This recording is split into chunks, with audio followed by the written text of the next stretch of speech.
Hello guys, so in this video we are going to say this problem, find the longest valid obstacle course at each position. So let's see what the question says. It says you want to build some obstacle courses.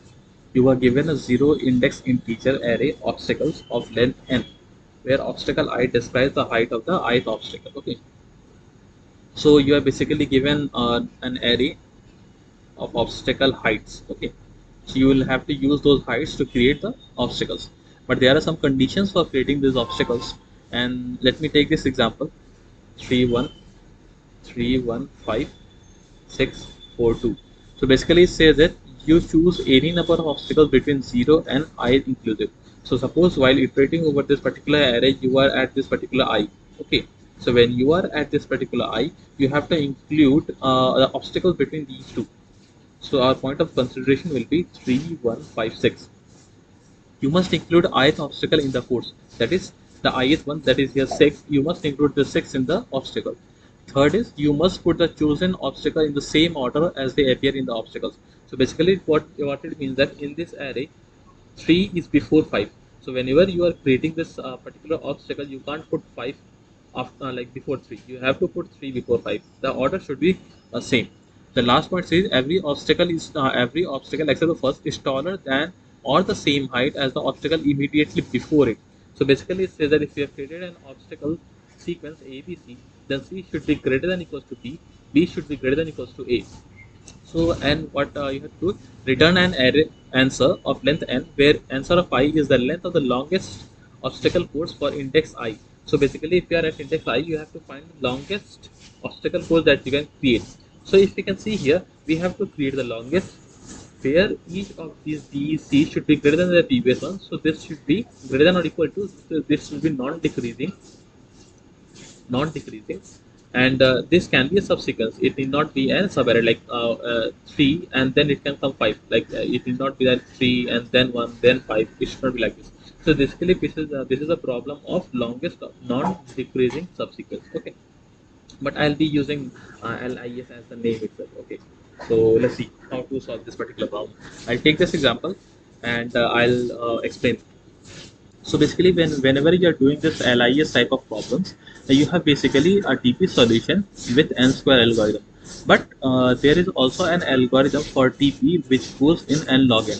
And seeing the constraint that we have in this particular problem, n is less than equals to 10 to the power 5. So you can clearly see that this n square algorithm will not work in this particular case. We will have to use this n log n.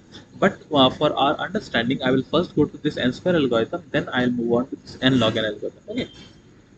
So what this n square algorithm? I'll quickly go through it. I think most of us knows this.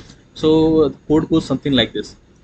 We will iterate over each of these array I is equals to 0 from here, and we'll go I less than equals to length minus 1 and I plus plus. Okay, and for each of these arrays we will move int j is equals to I, j greater than equals to 0 and j minus minus. We will pick up any of these I, will see what are all the elements that are less than this particular element 5. So here we will check if array of j is less than or equals to array of I. Okay, if it is so, we'll let me put max value, int max is equals to 0. We will keep this max is equals to max dot max of. What will this max of is, we will see whether the maximum of this max, or we are storing the DP here. I think you already know this. For 3 it will be 1, for 1 it will be 1, for 5. For 5 if 1 is less. So we'll check whether 1 or max, which one is greater. We'll store that in max. And we'll check DP of J. So once we have done that, when we are looping out, we will put dp of I is equals to max plus 1. Okay, so here it will be 2. Similarly, if we go for 6, we will check for each elements which are less than 5, pick out the maximum one, like 2, 1, 1. So we say maximum 2. Then we'll put a 3 at this particular position. For 4, we'll check out which are all minimum. So this 1 and 3 are minimum, corresponding this value are 1, 1. And then maximum will be 1 and then plus 1 2, and similarly goes for 2. Which one is minimum? 1. So 1 is only there, so this way we'll get our array 1 1 2 3 2 2. This is our answer. Okay, 1 1 2 3 2. So this is basically a easy solution. This goes in order of n square, because you can say for each element we are iterating over all the elements less than that. So this is n square. This is very intuitive, but this will fail our like time limit exceed will happen here because of the constraint.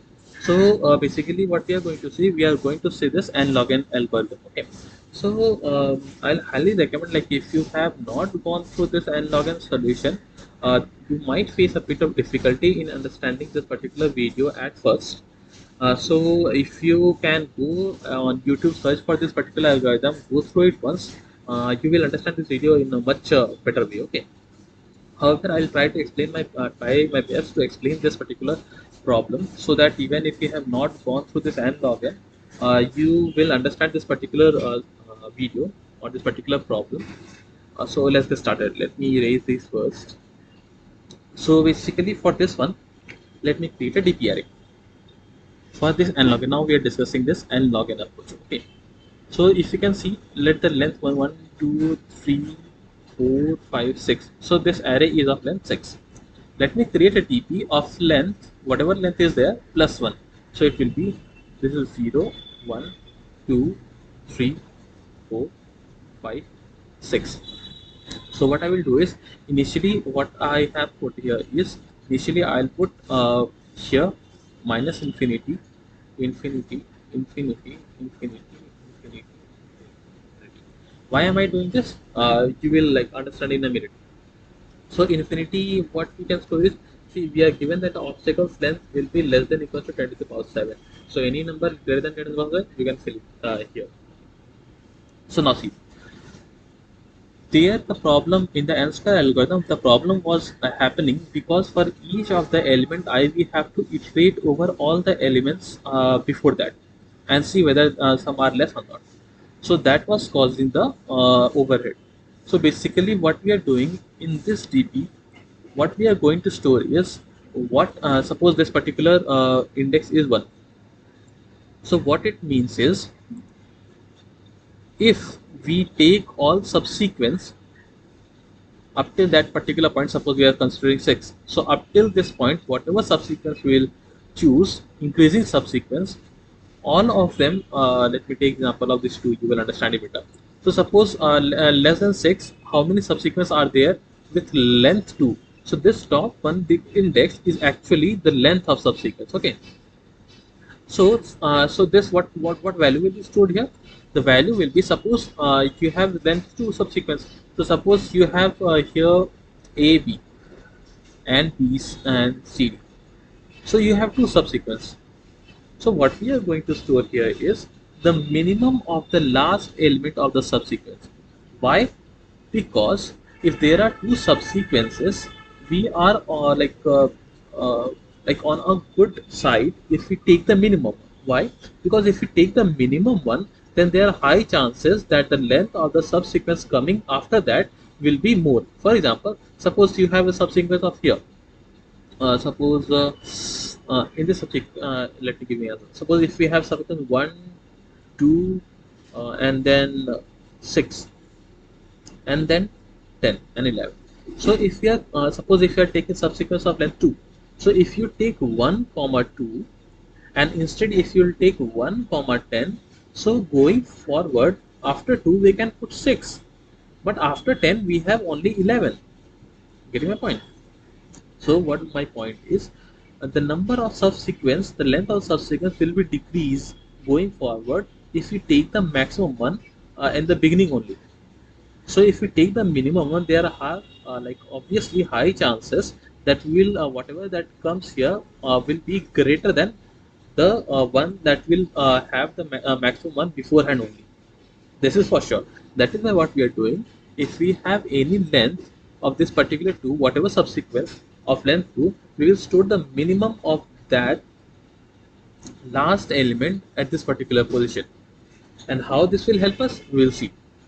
So now let's see here, up till any particular point, if we are storing the value, if we are storing the length of 2, and the last element here, obviously that will be greater than and greater than this value of 1 of length 1. For example, if you see this 1 2 1 2, if you are storing suppose this of length 2, you will store this 2 here. Similarly, for length 1, what we are going to store? We are going to store 1 here. So obviously, if we are storing the length here, the last element of a subsequence according to the length. So if the length is 1, we'll store that particular point is here. If the length is 2, so that length, that particular value will come after this one itself, right? For length 2, so and this particular value will be greater than this one. So that will be stored here. So basically what I mean to say is whenever you are searching in this DP array, these things will always be sorted. That is why I have put here minus infinity, so that it is the least one, because we are not concerned with this one. We are concerned with 1, 2, 3, 4, 5, 6 according to the length. And here I have put infinity, so that this greater than thing is always holds. Like 1, 2, then infinity greater than 2, infinity greater than equals to 2, infinity greater than equals to 2. So that thing holds. That is why I have taken infinity here. The first one I have taken minus infinity. So now, since we have known that this DP will always be sorted, and since this is sorted, searching any element will take log n time. So whatever we were doing here, searching in n time, that will be converted to searching in log n time. And hence for each element we'll be searching in log n time, and the algorithm will take n log n time. So let me explain this video with the like the try run this problem, and I think you will better understand with that thing. Okay. So let me clear some of these.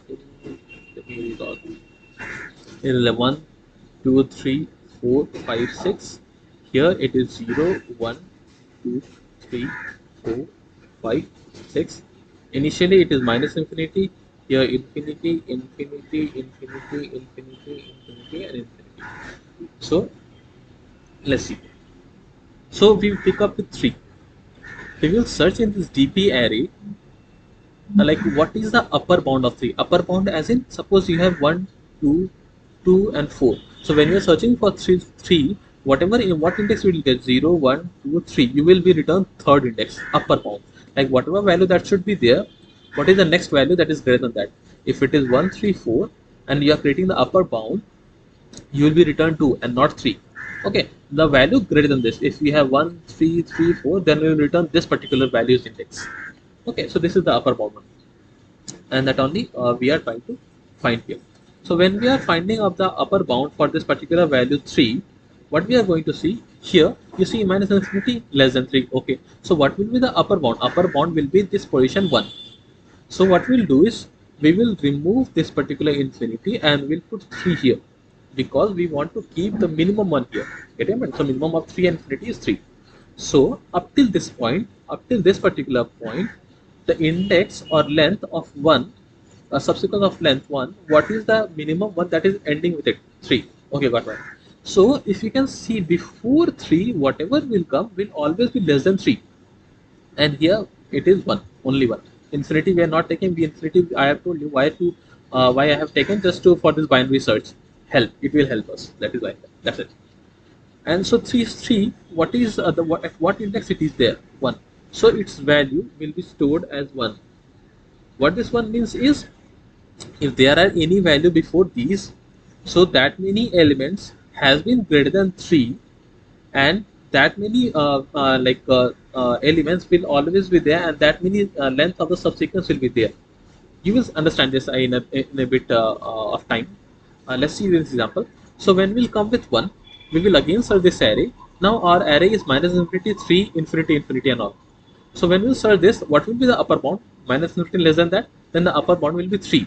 So what we will do, we will replace this one 3 with 1, and we'll put 1 here. That is at what is the index that it has fetched. Now when coming to 5, what will be the index we will be getting? Upper bound. So we will be getting this 2, because 1 is less than 5. This infinity is the one which is greater than 5. So here the bound will be 2, or the index that will be returned will be 2. So it means that if we put infinity replaces with 5, how many of them are greater than 5 or including 5? So this one and this one too. That is why I said how many of them are before, that is set by the index, and that is our longest subsequence.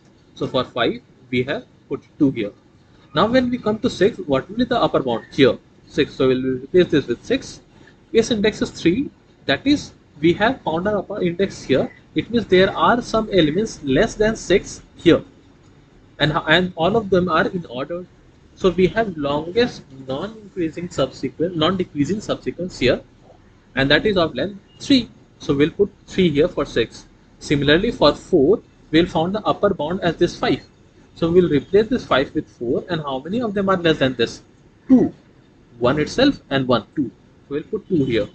Same goes for 2. What is the upper bound? This 4. So 2 here. How many of them are greater? 1, and itself is 2. So 2 here. So this is the way we will get our answer. Suppose if there has been some repetitions, for example 1, 2, 2, 3. So if we are start with this thing, initially it will be minus infinity and infinity, infinity, infinity. So this 1 will come, this will be replaced by 1, and for this one there will be 1. Now when coming for this 2, the upper bound will be this infinity. We will replace this with 2 and we'll put the value of 2 here. Now again when we are coming with this 2, we will replace the what is the upper bound. So upper bound won't be this 2, upper bound will be this one. So what we are going to do here, we will replace this one with 2. This is the difference between non-decreasing and increasing one. In case increasing one, we want strictly increasing. Okay, so what in that case, in case of increasing, what we will do is we will not replace this infinity with 2, we will simply replace this 2 with 2. Okay, so in that case we will get 1, 2 only. But here, in case of non-decreasing, as it says there, we will put 2 here. So in that case, how many of like what length can we get? 3. So we will put 3 because we can get 1, 2, 2, right? Then we will put 3 and we'll see our 3 will come in the upper bound as 3. So we'll put 3 here and the length will. So this way we'll proceed with this non-decreasing and increasing. So this was the main difference, like a small difference between non-decreasing and increasing. In case of non-decreasing, what we'll do, instead of replacing the number itself, we replace the other one. And in case of increasing, we'll replace the number itself. That's it, nothing else. Okay. So this is the way how we are going to get this problem solved. Let me explain this code as well. So if you see here, we are putting the n as 10 to the power 8 because our obstacle was at max, then was 7. Then this is the length of the obstacle. We have created a dp if you can see, and then the answer here, it is our answer, and then we are filling the dp initially with all n, and then we are filling the 0 with minus n. So basically we have this n. Got it? Now for this m is equals to 0, here m is equals to 0 for this particular position. We are iterating over each obstacle element. We are finding the upper bound in the dp upper bound for that number or the obstacle. So for this we will start with 3. What will be the upper bound? Upper bound will be 1. 0, 1, 2, 3, 4, 5, 6. Upper bound will be 1. Then what we'll do, we'll put answer m plus plus of 1. So here we'll put 1. And then what we'll check whether the dp of index, that is at 1, is it greater than num? Is n greater than num? Sorry, the index. Sorry, this third, the first one. This n is greater than third. If it is, we'll put that third here and we'll replace this. Then again we'll iterate over, we'll take another num, find this index. So now 1 comes. What will the upper bound? Upper bound will be this 3. Sorry, upper bound will be this 3 itself. And then you will replace this with 1 and we'll replace here with m increaser when m increases regularly. Then we'll again come, we'll see 5. What will the upper bound? This, and we'll replace it with 5. We'll put the value here 2. Then again come for 6, replace this with 6. We'll value 6 here, like 3 for the index. For 6, 3 will be there. For 4, we'll see what is the value. So this 5 will be replaced by 4. Going through the loop, answer, we will store the index, that is 2. And then again for this 2, we will check the upper bound, that will come as 2, and the index will be, and we'll store the index here, and then we will return the answer. This particular array, this is our answer. So this was basically the code. It was not a tough one, and you can see this is the function that upper bound that we have created. You can go through this code. You will find the link to this particular code in the description. And let me submit this code now. You can see that this same code I have written here. Let me submit this thing. So I hope it gets submitted. Yeah, see success, and this code.